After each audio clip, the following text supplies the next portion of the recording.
anyway. So welcome to Us and Trees. This is the Sunday session subject.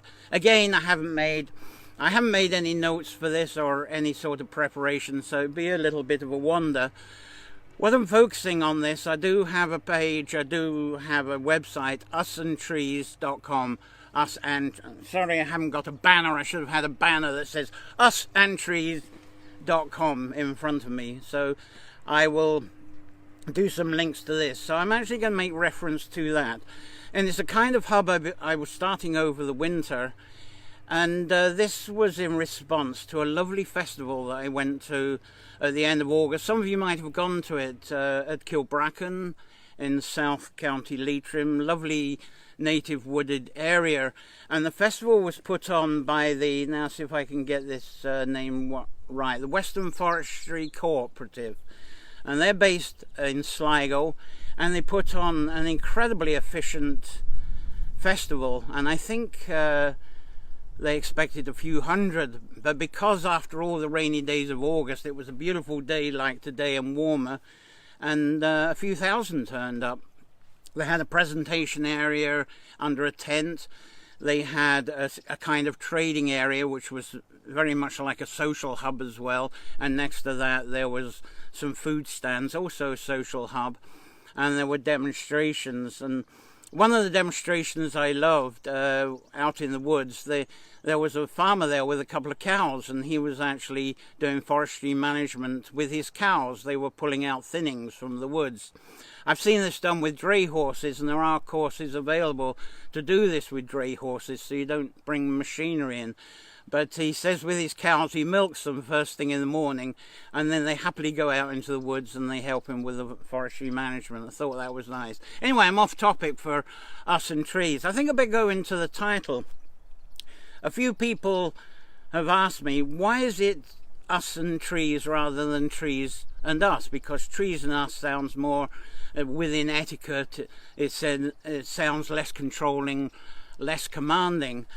Well, from 2012, I think a couple of years ago, we'd had the Bards in the Woods, and I would say that was definitely Trees and Us, because that was trying to encourage people to go into the woodlands, into the forests that are already there as public amenities, and to visit them, enjoy them.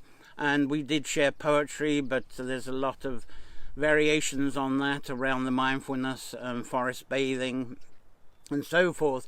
So I suppose that was Trees and Us. But at this festival, there were a couple of things that I picked up on that it turned it around. It became, well, what can we do for trees? And that was the question that came up. Now, the Western Forestry Co-op, they had their kind of main talk, I suppose you would say, the signature talk. Forget what the term is.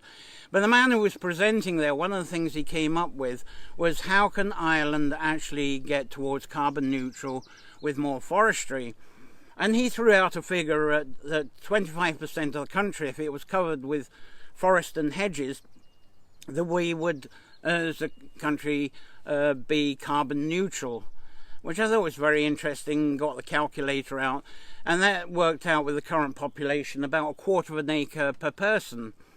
And so that certainly got my interest, because this tree labyrinth garden here is 1/4 of an acre. There's something in this. I've already achieved the 1/4 of an acre. How can everyone in the country achieve a stewardship of 1/4 of an acre if they're living in a small garden, with a small garden, or in an apartment? So I've been doing a lot of thought on that. And then there was another lecture there. It was called from treechange.ie. The woman who put that together, she was away on something else, so she sent her husband to present it. He's a doctor, but he did a very good presentation. But when I got home, I had to look up the website, and this was really fascinating. On their website, treechange.ie, I have the link on usandtrees.com. You put in all the trees you've got in your garden or on your piece of land, and it does a calculation for you of how much carbon is being absorbed. And you also put in the figures for the number of people in your home, the amount of power you're using, and the number of miles that you drive in your car, in your vehicle. in a year. So I'll put all that in.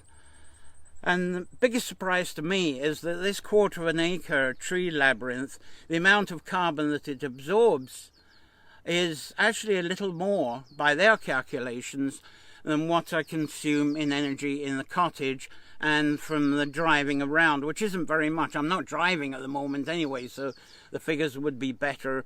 Anyway, and I thought, well, this really ramps this idea up. How can everyone be involved with a 1/4 of an acre of woodland? That's some people, I've got plenty of land, I can do that. Some people are already doing it. Some people have got a load of land, and there's been amazing projects in the last 10, 20 years where people have grown native trees over their land, over as much, 2, 5, 10, 20, 100 acres. So there's a lot going on there. You've got 100 acres, and that's the equivalent of 400 people responsibility. So it is going on, but for a person that's in an apartment, that's not very easy. And I've got suggestions on usandtrees.com of different ways you could be involved in group settings so yourself is part of the 1/4 of an acre. Now with this isolation that we have, that's going to have to wait a while, but it's certainly something to think of, something to message about, something to discuss. Now for the rest of this talk, I'm not going to go into the science of this or into facts and figures. I would like to spend a few minutes on the actual passion of being involved with trees, being involved with your own little woodland, your own tree sanctuary. I regard this as a tree sanctuary, doing the Sunday session out in the middle of this live willow cairn, which has a live willow tunnel coming up to it.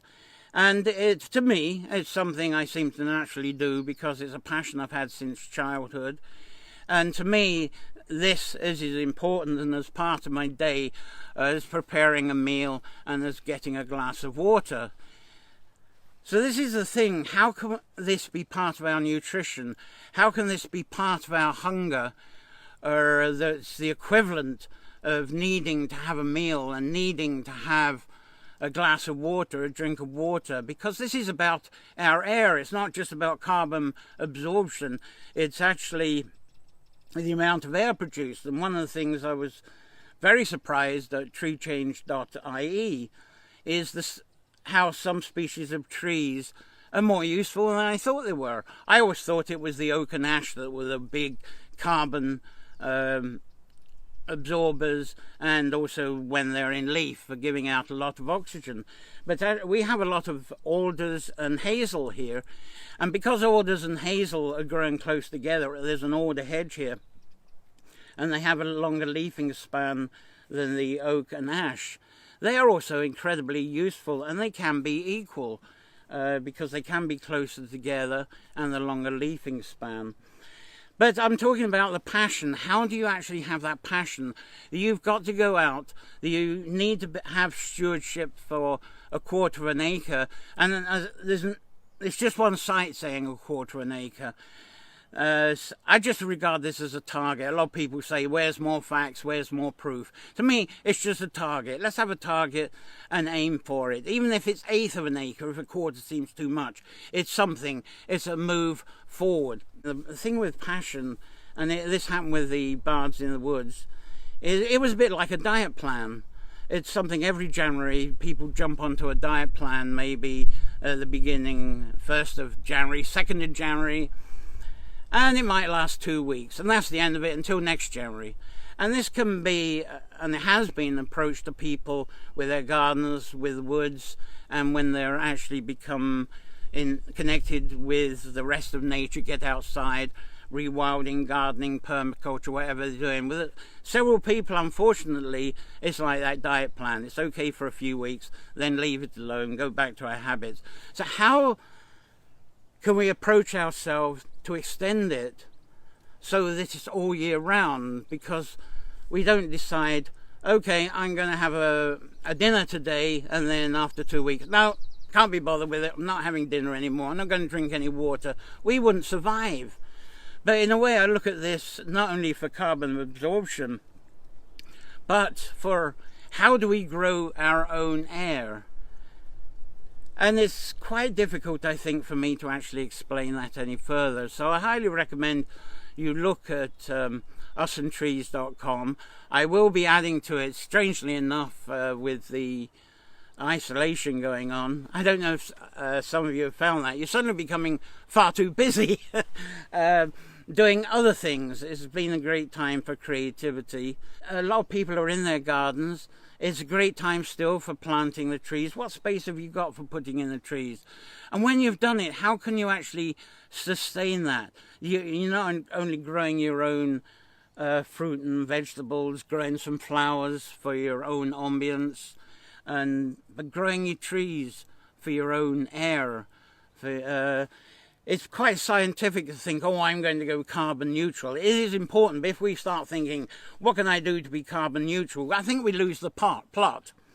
It's really, how can our passion be part of this? Because there's no other animals out there that's going to go around, I think I will have a bit of the fruit here, and I think I will have shit there, and I think I will do this, that, and the other there, because it's carbon neutral. Animals don't do that, and we don't need to do that. But it's knowing how our passion, how our instinct is there.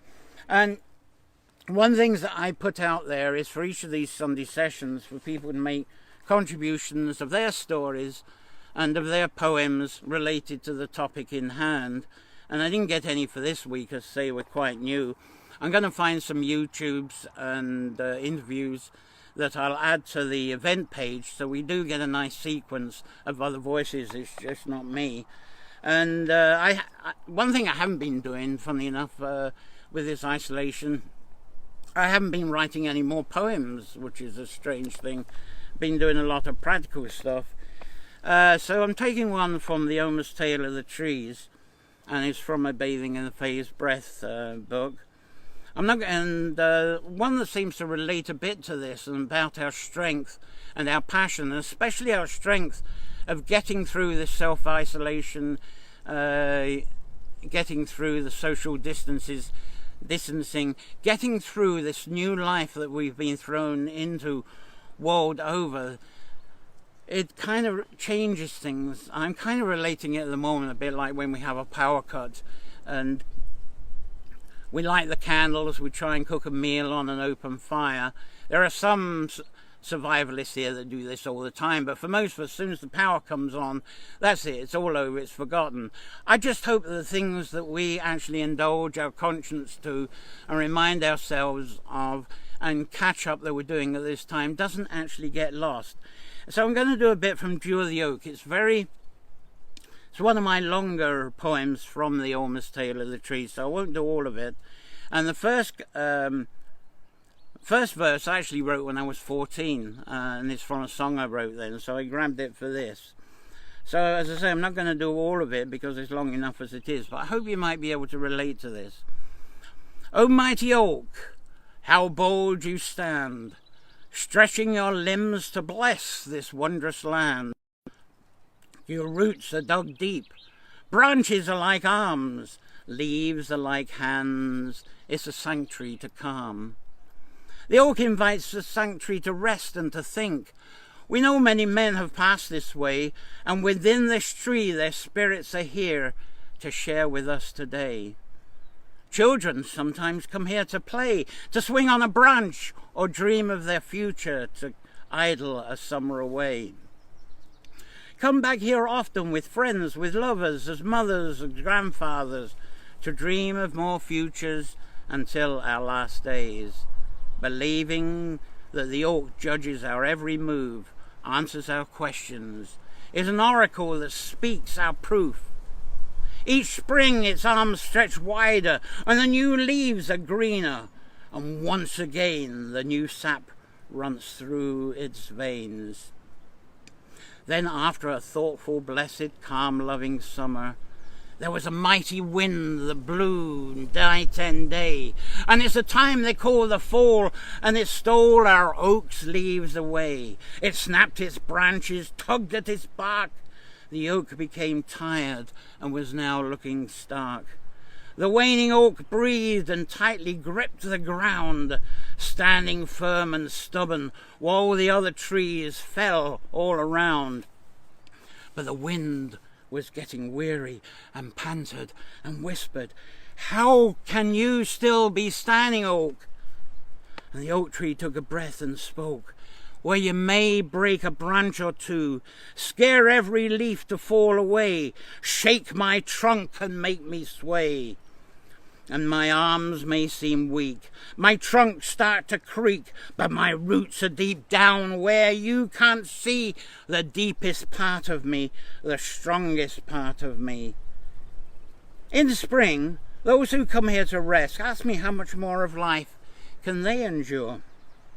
And I whispered to them how much I can endure.